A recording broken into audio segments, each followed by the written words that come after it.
Hello everybody, it's Anthony here from Cutting Edge Guitar. Welcome to the studio. All of my lessons, the quick tip lessons that I've been doing on my channel so far have all been done from home because of the COVID pandemic that's been going on. So I didn't really intend to start my channel from my house. I always thought that I would do it from here, but obviously that wasn't possible with everything that's going on. So I've done another video just previous about the studio, just showing you where things are and what goes on here and all that sort of stuff. So check that out, see more of what I'm up to in terms of teaching. I do face-to-face lessons here, I do Skype lessons from here and all that sort of thing, but check that video out, see what's going on. What I want to talk to you about today is building speed. This is something I get asked about all the time. How do you get so fast? How do you get so fast? You know, people will see me doing things like that when I'm improvising, jamming, or just if we're going through some exercises in a lesson, it'll be a case of the students going, just how do you get to a point where you can play that fast? So I wanted to talk a little bit about that today, really, just a few tips on how you can build your speed. So first things first, rather than anything physical, here's something I see guitar players do wrong quite a lot, is that they'll sit and just play some exercises from tabs, or they'll maybe, watch a YouTube video that shows you an exercise and they'll sit there and practice that. And then they wonder why, when they're improvising, they still can't play fast. Well, the thing is, just being able to move your fingers at a certain speed isn't enough. You need to know your fretboard inside and out as well. So let's say, for example, I'm doing something, I'll just pick a really simple scale, A major.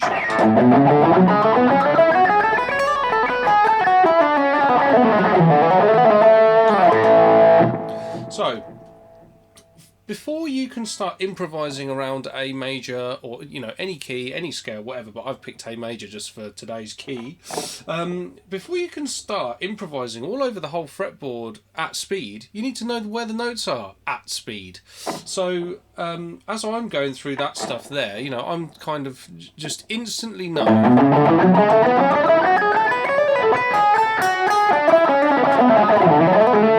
where the notes are for that scale. Now, most of you that are watching this, I'm assuming that they're going to go, oh, well, everyone knows position 1 scale forms and all that stuff, but it's about how do you get yourself around the entire neck.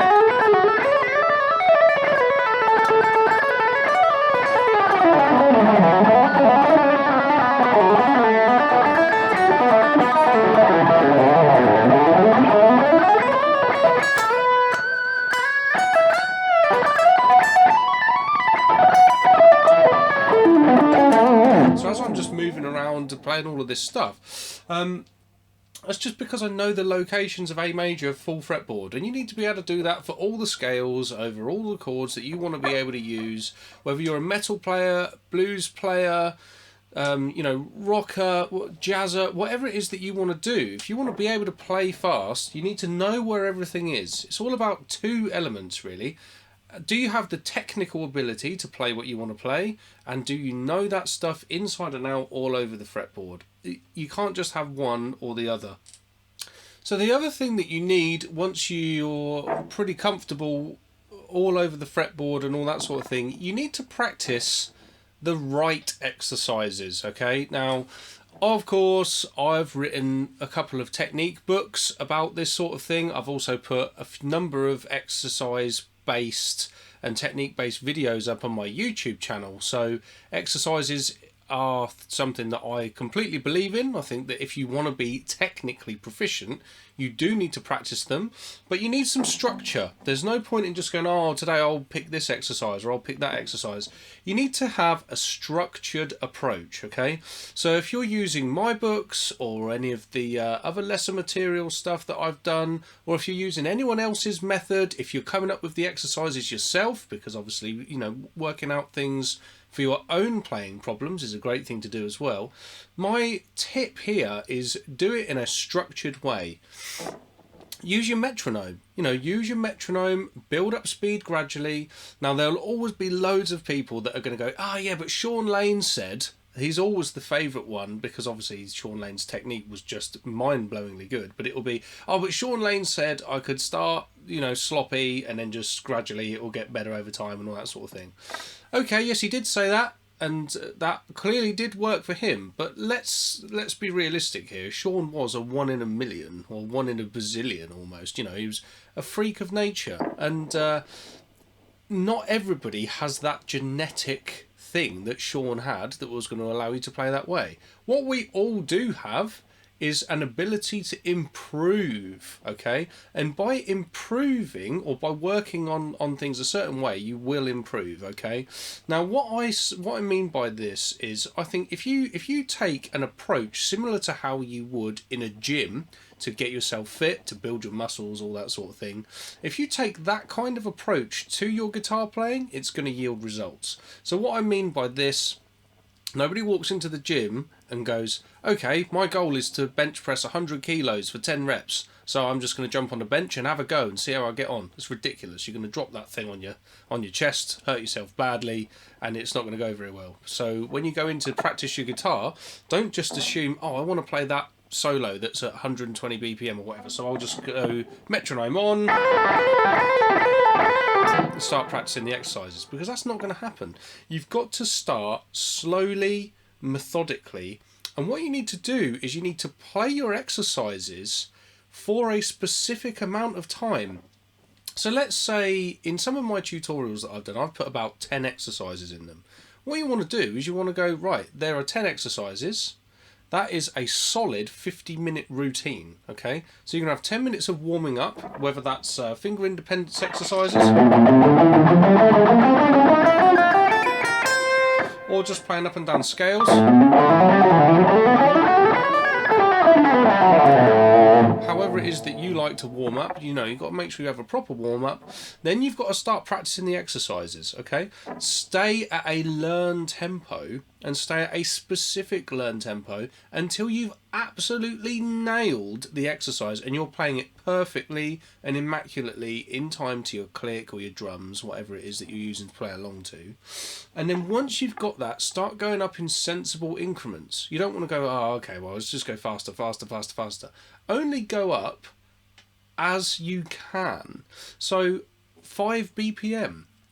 Sometimes even 1 BPM. You know, I've done this in the past where I was really struggling with sweep picking. When I was about the time when I was doing my grade 8, I was having to do these kind of sweeps, like the standard major triad sweeps.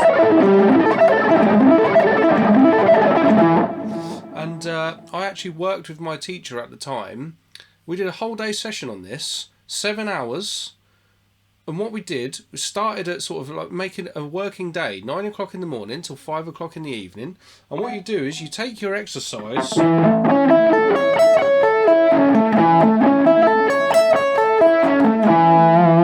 it for like 1 minute on, have a 1 minute rest in between, and go up 1 BPM on the metronome at a time, and just constantly hammer it out, hammer it out, hammer it out, build it up gradually and gradually and gradually until it becomes, you know, and that doesn't happen straight away. Nobody picks up the guitar and just, no one picks it up and just can do that stuff. You have to build it up over time. Okay, yeah, back to what I said in the beginning. Maybe someone like Shaun Lane did, and it wasn't very good, and then he cleaned it up over time. Guthrie says similar things, I think, that he didn't really have all the time in the world, or all the patience and the discipline maybe to practice things a certain way, but he practiced them how he did it, and he got good in the way that worked for him.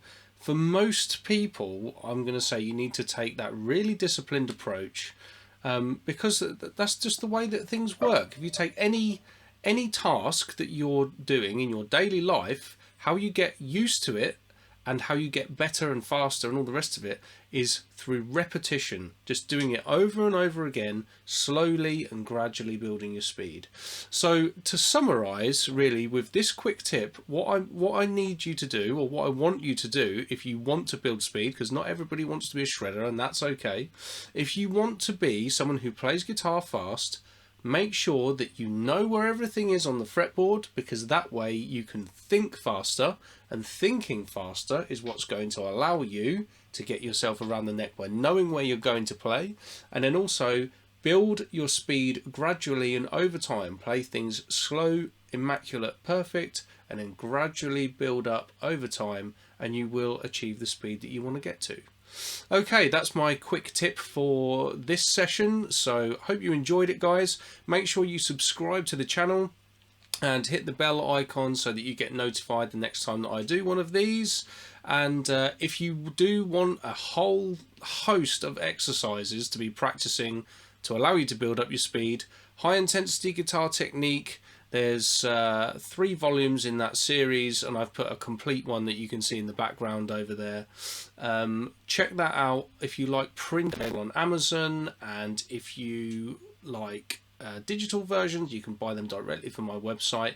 I've put the links in the description, so check those out, guys. Okay, thanks for listening, take care, and I'll see you in the next lesson.